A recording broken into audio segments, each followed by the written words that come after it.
Hi, this is Anna Imagination with a Healing Garden. No, we're the Philosopher's Garden now. I'm going to get used to this. So, this is Anna Imagination with the Philosopher's Garden, and welcome to Shifting Perspectives. I say Shifting Perspectives, it's my primary podcast, but I have a few of them, and this one specifically is The Philosopher's Pilgrimage. Pilgrim's Progress was the first book I ever read, aside from the Bible. I adore classic literature. Classic literature is actually books written by people of the advanced perspectives. That's bottom line. You have beginner perspectives, you have meaty, intermediate, that's the word I'm looking for. You have intermediate perspectives, and then you have the advanced perspectives. And the beginner perspectives are people in the 1 through 4th perspective. Intermediate is your 5th and 6th perspective, and the advanced is anyone who is 7 plus. I'm going to say that probably mastery is at 11 plus. And it was this, and when you study philosophy, it's your journey through these perspectives. Bottom line, that's it really. It's your journey through it. So whenever we read a great book, we are actually reading a book written by somebody in the advanced perspectives or higher. That's why and how the literature was able to surpass the test of time, is because the individual who wrote them were just of an advanced perspective. I'm going to talk today about my straws. It is a simple thing, and it is probably the most valuable possession I have in the world. Here is why. I have one of those really awesome 1950s glass jars that hold straws, like something you would see in a 1950s soda shop, so that you pull the little thing in the middle and the whole thing rises up, and then you can pick your straw. And then I picked stainless steel, silicone, I think silicone, and plastic straws so that I'm not harming the environment. And I love them colorful. I love spots. I love stripes. And when I first bought these, it was very much an indulgence in my identity. I love those words. I'm going to write that down. Indulgence in identity. And an indulgence in your identity is self-definition. It's an understanding that I've got a 5-year-old inside of me, and I'm 5. And my 5-year-old loves these colorful straws. So the 5-year-old gets the colorful straws. Don't judge me. But more specifically, it very much nurtures my imagination. And that's really it. We have a need, especially when you get into the intermediate, advanced perspectives. Intellect becomes a mandatory part of your mental health. Deep conversation becomes a mandatory part of your mental health. And I first noticed this in me. Oh my goodness, when did I first notice this in myself?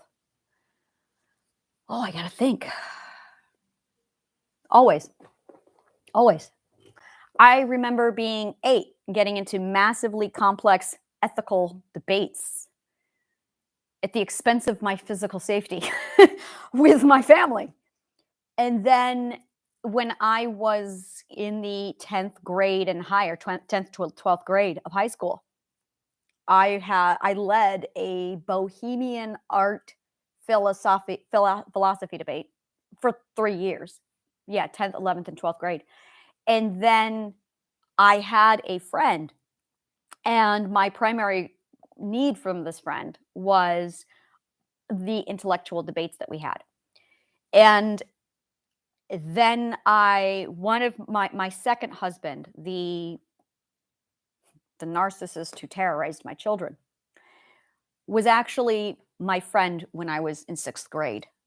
And this is where you could know someone your whole life and not know them. So I had known him for 28 years when he said, I need to find a new mother to breed my children, and he threw me away. It was 28 years of friendship that he flushed.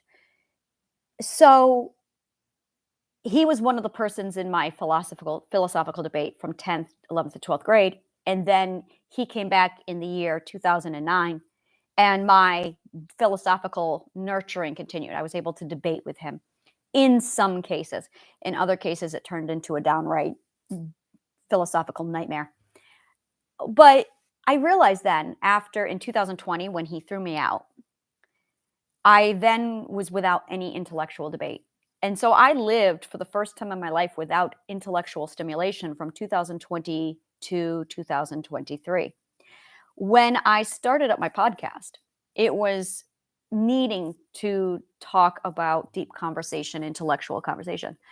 And now I'm doing these interviews, and I like to refer to them as a pilgrimage. Oh my God, I love that word. I love that word so much. It's such a nostalgic word for me because of Pilgrim's Progress. And the fact that I'm a philosopher, the concept of the philosopher's pilgrimage is just like, oh my God, that's so much yummy juice. It's my yummy juice. So this is my philosopher's pilgrimage. Basically, it's me interviewing people, and then I'm going to be posting the podcasts on my podcast as the pilgrimage. And what it is it's basically it's a combination of inspired by Pilgrim's Progress and H.G. Wells. Specifically, the time machine. Do I have it right here? Yep, I do. Of course I do. I love being able to mention a book and then turning right around and just grabbing it. So this is the time machine. Now, the time machine, H.G. Wells was interesting. And now I understand why. And I understand this completely.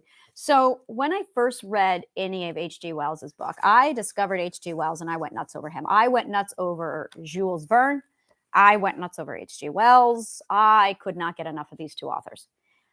Oh my God, it's like a whole nother realm of science fiction. Oh my God. Now, Jules Verne to me is not science fiction. Jules Verne to me is French literature. But I know Gaston Leroux and Victor Hugo. So when I read Jules Verne, I just went, this is French lit. Like, this is just French literature. It was a lot like Victor Hugo and French literature. I have a severe weakness for French literature, just putting it out there. I really have an addiction to French literature. So I read all of Jules Verne's works. Oh my God. And I did not see science fiction in his work. I saw French literature. But in H.G. Wells, I saw science fiction. Now, one of the things that I noticed right away was with H.G. Wells that really bothered me was he never names any of his characters. None of them, except the Invisible Man, who he had no face. He called him Griffin, and that is literally the only character in all of his books that ever got a name. And the question posed, if you could have dinner with anyone who's dead, who would you have dinner with? Was always for me H.G. Wells, because I wanted to ask him, why do you never name any of your characters? This is why you have to have an advanced perspective to get this. Because when you name your characters, they stop being about you, the reader, and they stop being relatable. So he wanted you to get into the character role. He wanted you to relate to his characters by putting you in the book. And that is exactly what I did with War of Worlds. Because his character had no name, I was the character. It was an advanced style of storytelling. One that I am definitely going to be doing when I finally sit down and write. I have a book planned where the author is in love with the reader. And there is this whole, the author walks, I have a lot that I'm putting together with this book, but there will be, I was trying to figure out how to write it. And this is why I never got around to writing it, is because gender has to be completely removed, and which I can do now. Now I know how to do that. And there can be no name. So when I use the word you in this book, the reader needs to read it so that they think, oh, this is me that I'm being talked to. And oh my God, I'm dying to write this book. So when I realized that the reason why H.G. Wells never gave any name to his characters, it's because he wanted you to be put into the role. So when you start off the time machine, your characters are the time traveler. I'm just going to read you like the first 2 pages, maybe the first page. The time traveler, for so it will be convenient to speak of him, was expounding a recondite matter to us. His gray eyes shone and twinkled, and his usually pale face was flushed and animated. The fire burned brightly, and I'm going to skip this beautiful literature. I shall, Philby, an argumentative person with red hair. Okay, so here I am, like proving myself wrong, right? Okay, here we go. There you go. Is not that rather, okay, you must follow me carefully. I shall have to controvert one or two ideas that are almost universally accepted. The geometry, for instance, they taught you at school is founded on a misconception. Is not that rather a large thing to expect us to begin upon, said Philby, an argumentative person with red hair. I do not mean to ask you to accept anything without reasonable ground for it. You will soon admit as much as I need from you. You know, of course, that a mathematical line, a line of thickness, nil, has no real existence. They taught you that. Neither has a mathematical plane, that these things are mere abstractions. That is all right, said the psychologist. Nor, having any length, breadth, and thickness, can a cube have a real existence. There I object, said Philby. Okay, so we have two people in his books. We have Philby and we've got Griffin. I don't know why Philby gets a name, but sure, let's go with this. There I object, said Philby. Of course, a solid body may exist. All real things. So most people think, but wait a moment. Can an instantaneous cube exist? Don't follow you, said Philby. Can a cube that does not last for any time at all have a real existence? Philby became pensive. Clearly, the time traveler proceeded, any real body must have extension in 4 directions. It must have length, breadth, thickness, and duration. But through a natural infirmity of the flesh, which I will explain to you in a moment, we incline to overlook the fact. There are really 4 dimensions, 3 which we call the 3 planes of space and a 4th time. There is, however, a tendency to draw an unreal distinction between the former 3 dimensions and the latter, because it happens that our consciousness moves intermittently in one direction along the ladder from the beginning to the end of our lives. That, said a very young man, making spasmodic efforts to relight his cigar over the lamp, that is very clear indeed. Now, it is very remarkable that this is so extensively overlooked, continued the time traveler, with a slight accession of cheerfulness. Really, this is what is meant by the 4th dimension, though some people who talk about the 4th dimension do not know they mean it. It is only another way of looking at time. There is no difference between time and any of the 3 dimensions of space, except that our consciousness moves along it. Oh, he is so a 12th perspective. Yeah, that is correct. Absolutely. But some foolish people have got hold of the wrong side of that idea. You've all heard that they have to say about this 4th dimension. I have not, said the provincial mayor. It is simply this, that space, as our mathematicians have it, is spoken of as having 3 dimensions, which one may only call length, breadth, and thickness, and is always definable by references to 3 planes, each at right angles to the other. But some philosophical people have been asking why 3 dimensions particularly? Why not have another dimension at right angles to the other 3? And ye have even tried to construct a 4th dimension, geometry. Professor Simon Newcomb was expounding this to New York Mathematical Society only a month or so ago. You know how on a flat surface, which has only 2 dimensions, we can represent a figure of a 3-dimensional solid, and similarly, they think that by models of 3 dimensions, they could represent one of 4, if they could master the perspective of the thing. See? I think so, murmured the provincial mayor, and knitting his brows, he lapsed into an introspective state, his lips moving as one who repeats mystic words. Yes, I think I see it now, he said after some time, brightening in a quite transitory manner. Well, I do not mind telling you that I have been at work upon this geometry of 4 dimensions for some time. Some of my results are curious. For instance, here is a portrait of a man at 8 years old. Why do I feel like that's the portrait of Dorian Gray? But let's go with this. For instance, here is a portrait of a man at 8 years old, another at 15, another at 17, another at 23, and so on. All these are evidently sections, as it were, 3-dimensional representations of his 4-dimensional being, which is fixed and unaltered thing.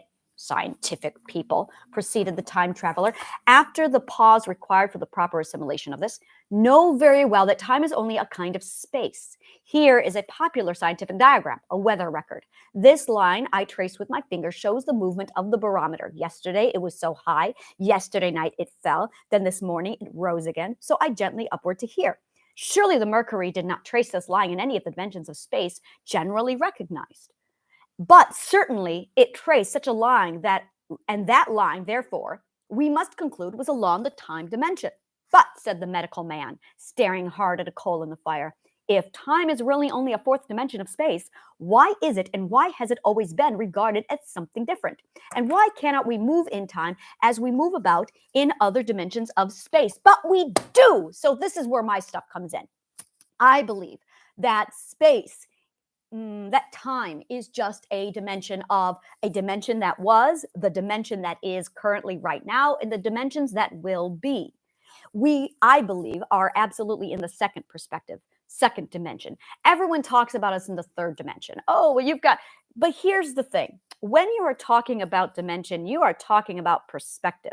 Dimension and perspective are the same thing. So that if you are looking at me with eye contact and I am here and you are here, we are relating to each other on a two-dimensional understanding, a two-dimensional plane. A God in omniscient looking down at us would actually be in the third plane of existence. Now, the fourth dimension, time, isn't actually a dimension at all. It is us moving from each dimension, the past dimension, into the now dimension, into the future dimension. But our perspective is wrong on it. We think that we are passing through time, when in fact, time is passing through us. We are not moving at all. Time is something that is slow the closer you get to that great hole, to the big hole, to the, what is it called? Why am I? Big Bang, the opposite of Big Bang. Black hole. So you have a black hole. The closer you get to a black hole, the higher the gravity rate. So I'm sorry, the lower the gravity rate. So the faster you move when you are closer to a black hole. The further away from a black hole you are, the slower you are, because the gravitational pull, we think gravitational pull is pulling us down toward the center of the earth. It's not. It's pulling us toward the black hole in that direction, in that direction. It's pulling us from all sides. So how we move through time is completely dependent upon our relationship to the black hole, which means that the further away our planet, our entire solar system is moving away from the Big Bang, the black hole, the other side of the black hole, the faster, the slower we are going to go. The faster we are, the closer we get to the Big Bang, the slower we're going to move. Now, this is propelling us forward. So we're going faster because we're moving away from the black hole, away from the Big Bang. But as we approach the other side of the Big Bang, which is actually the black hole, because I think we're going in a full circle, we're actually going to get faster as we speed up. So in comparison from this point to this point, it's faster, which is why when you age, it gets faster. Because when you were born, you were closer to the black hole than where you are now in your 60s, 70s, and 80s, which is why time is speeding up. You're not actually going through time. Time is a marker of a location from where you are in relationship to your relativity to the black hole. So you have a black hole, like a donut, and we're on the other side of it. This is the past dimension 1, past dimension 2, past dimension 3, past dimension 4, past dimension 5, all the way up to the present now. So now the past is referring to any dimension prior to this dimension of now. It is a select space in time in relativity to the black hole or the Big Bang, same thing. Likewise, as we get further and further, and we keep going further this way, we will come back around to the black hole and go through it again. So the question is, what happens when we pass through the black hole? What's inside a black hole? Because there's got to be this thing. Now, it's either instantaneous or there's what happens inside a black hole. That's what I want to know. What happens inside a black hole? Because there's going to be that moment where we're like, okay, I can see the black hole. We're going to be able to look up in space and we're going to see the black hole. Oh, God, I can't wait. What is inside of it? And all I can think of is 2001 Space Odyssey. Why do I not have these books yet? Why do I not have 2001 Space Odyssey? I want a physical book. 2001 Space Odyssey. I think I want a book. The book.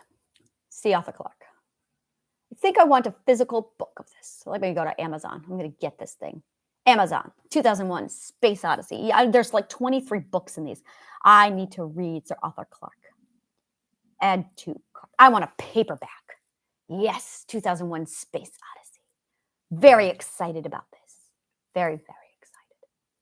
So this is my hypothesis. Yes, I feel very complete in life. All right. So I like where my life is like falling into place. As soon as I owned the Philosopher, it went, wow, this is all just this whole thing.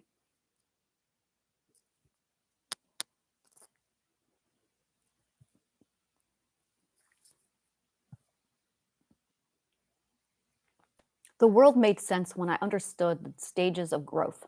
The world made sense when I understood there are beginner perspectives, there are advanced or intermediate perspectives, and there are advanced perspectives, and then mastered perspectives. And beginner perspectives is your foundationals, your 1 through 4. And there's a lot of advanced, well, no, there's not advanced. You don't get into advanced until you figure shit out and you get out of it. There's a lot of intermediate perspectives that are stuck in the foundational perspectives. And it's not until you either get to the 7th perspective on your own and you see the shit and you figure it out, or which is exactly this. This is why they're great, is because they figured it out. So these are all the people in the world who figured out the same shit I have figured out, which I feel fantastic. I've got my people. I've got my people. I can't figure out if Ayn Rand, not Ayn Rand. I know Ayn Rand has figured it out. J.K. Rowling. I think J.K. Rowling's figured it out. J.K. Rowling.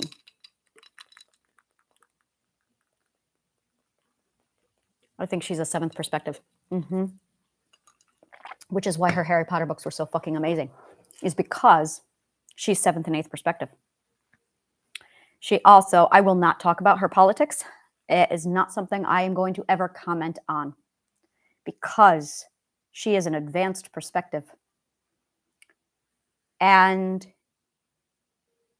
once you get to the 7th perspective, you abandon prejudice. You abandon judgment.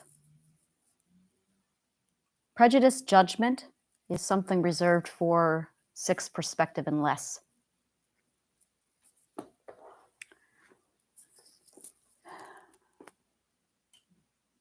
So I see a lot of 4th perspectives, 5th perspectives, and 6th perspectives passing their prejudice and judgment on somebody who's of the 8th perspective or higher. And when you get to these perspectives, the advanced perspectives, you see things that most people cannot understand. Now, 7th, 8th, 9th perspective, you're judged hard. But then you get to the 10th, 11th, and 12th, and suddenly people revere you because you have to become so advanced, so intelligent, that people go, whoa, we need to just shut up and listen to her. But the amount of abuse you suffer from the 8th, 9th, and 10th perspective is ridiculous. And that's where Rowling is, which is why she's taking so much abuse right now. I was there also. When I had a lot of really nasty comments from a lot of people because I was going through the stages of growth at 8th, 9th, and 10th. And especially the 8th perspective. Our anger is part of it. There is so much prejudice against emotions. Emotional prejudice. I want you to just wrap your head around that for a minute. Emotional prejudice. I'm going to talk about that today in This Podcast Is Not a Conspiracy. Emotional prejudice. That's what a lot of the world suffers from. Emotional prejudice, child prejudice. Oh, let's talk about child prejudice. Yeah, I like to talk about the prejudices that no one talks about. So, emotional prejudice, child prejudice, disability and mental illness prejudice. You know, if Stephen Hawking was not as intelligent as he was before he got sick, I assure you he had to do a lot of fucking work to get people's attention. I'm going to look up. I haven't read Stephen Hawking's work yet. I need to. Curious what his perspective is. Stephen Hawking. Never watched his book, or I never watched his movie. Oh, theoretical physicist, cosmologist. Ooh, oh, I'm so excited. Ooh, I'm so excited. Oh, I'm going to love his work. Uh-huh. I see. I see. Okay. Oh, I'm so, so excited. Oh, I have to look up his books. Theoretical physicist Stephen Hawking. Theoretical physicists. Oh, I'm so excited. Oh, I am so, so excited.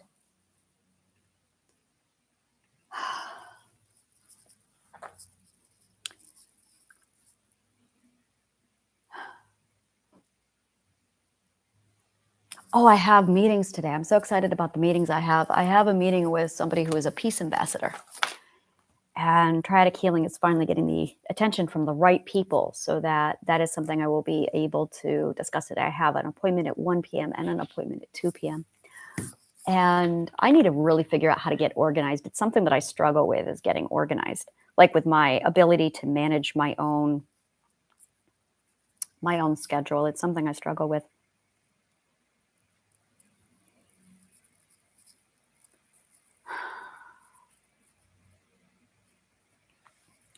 I have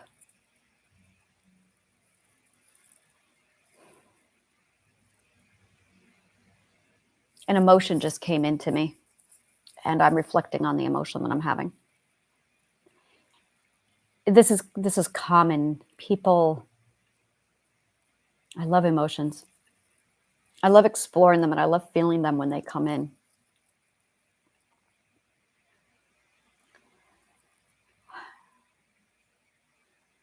Every time I experience an emotion, I pull out my emotional pathway, and I immediately explore the emotional pathway.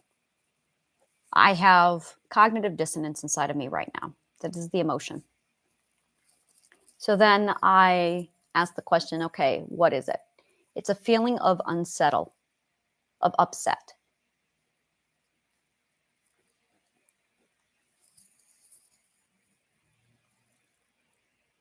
It's to do with my partner. Trying to balance off of a partner is easily the hardest thing that there is.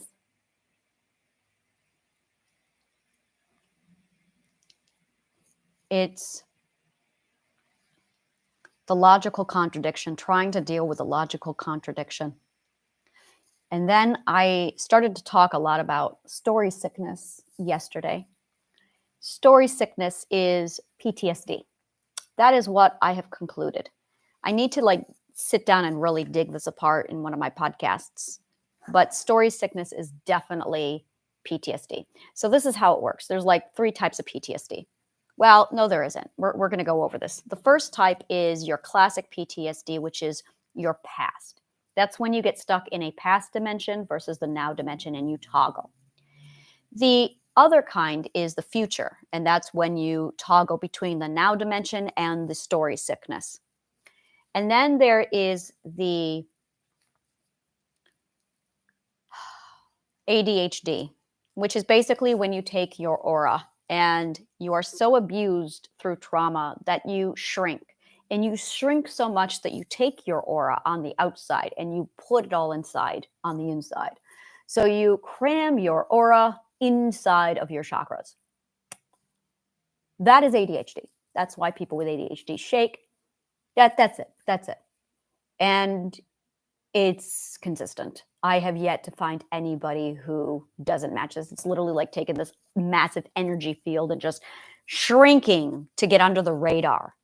And you shrink to get under the radar so much that you now have all of your aura condensed within inside of you, which is why you have this condensed energy and it just makes you not focus.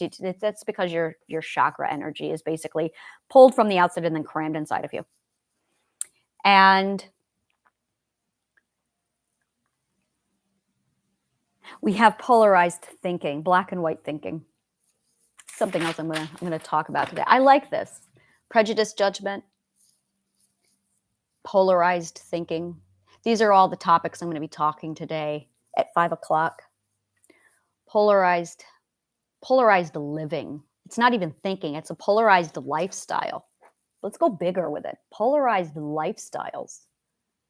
I feel like by accepting the name of Philosopher, I have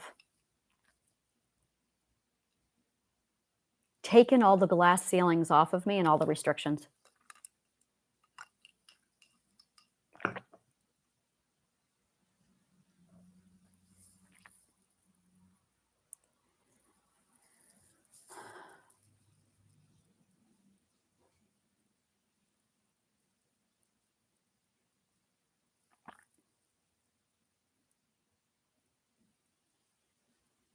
I can start to see how my life is shaping up, how it's changing, and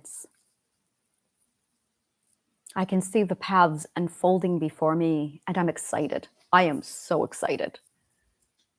I am so excited because I can see how they're all falling into place. I can see how it's all lining up. And it's so clear now. And I'm just going, oh my God, I am going to love the next few years of my life so much.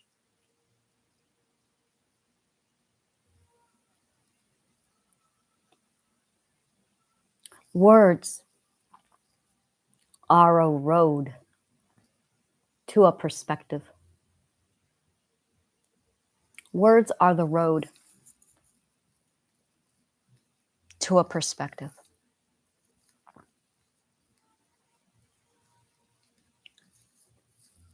And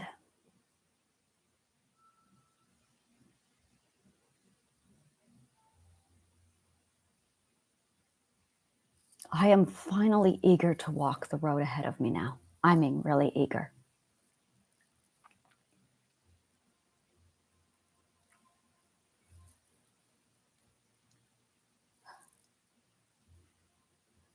I thought about deleting all of my work, all of my podcast.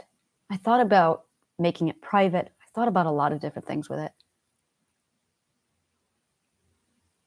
But the thing is, there's nothing great about me. There's nothing great about these guys.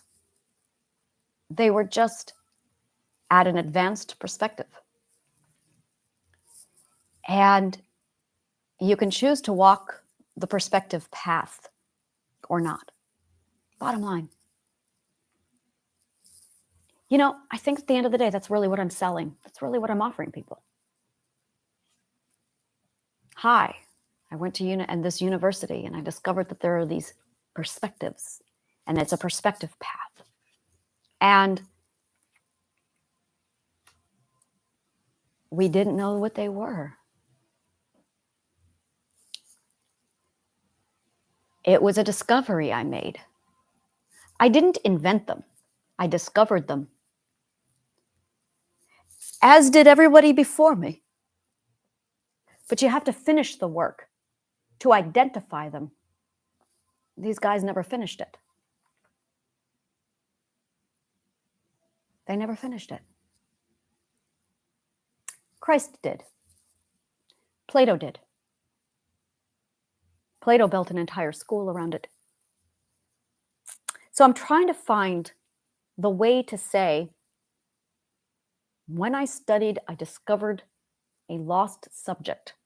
And the lost subject literally is the missing link.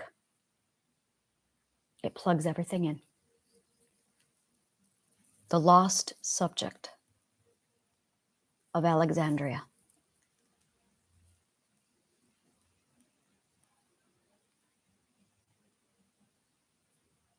That is what I discovered. Some people call it the God Code. It's just learning. It is just learning. Everybody who is perspective 5 and higher, 6 and higher, perspective 5s are split. But I don't want to exclude them. So anyone who's perspective 5 and higher needs intellectual food. You need it. I get it. We starve for it. We're craved for it. So it's as if that's the purpose of my podcast now. It's really important that we define the purpose. And that's where I'm at, is what's my new purpose? I should work on this. This is something I should really sit down and define. What is my purpose now? Well, my purpose,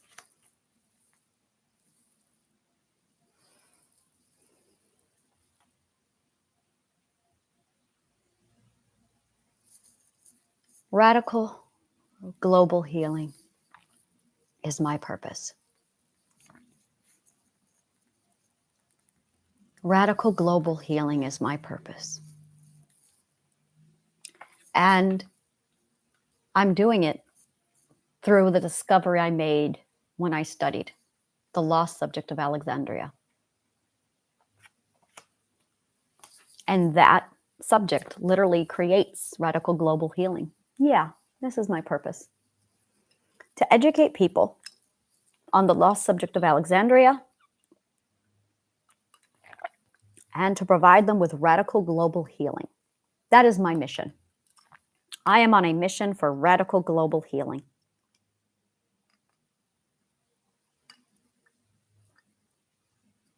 Why did it take me so long to get here? Because I had no master before me. That's why. That is why it took me so long to get here. Because when you have no master, when you have no one making that road before you,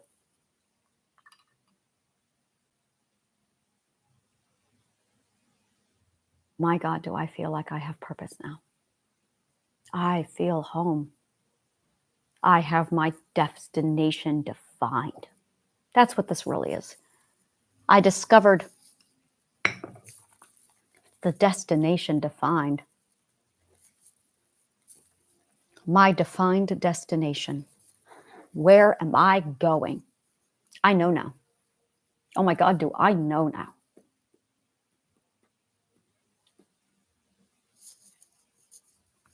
Commencement. I am on a pilgrimage. I've always wanted to be on a pilgrimage. So I'm on a philosophical pilgrimage.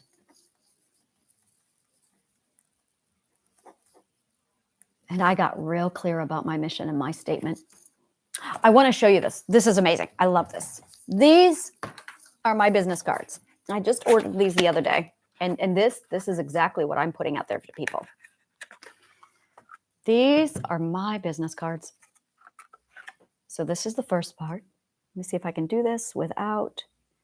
It literally says, I know shit. There you go. Why is it always not mirrored?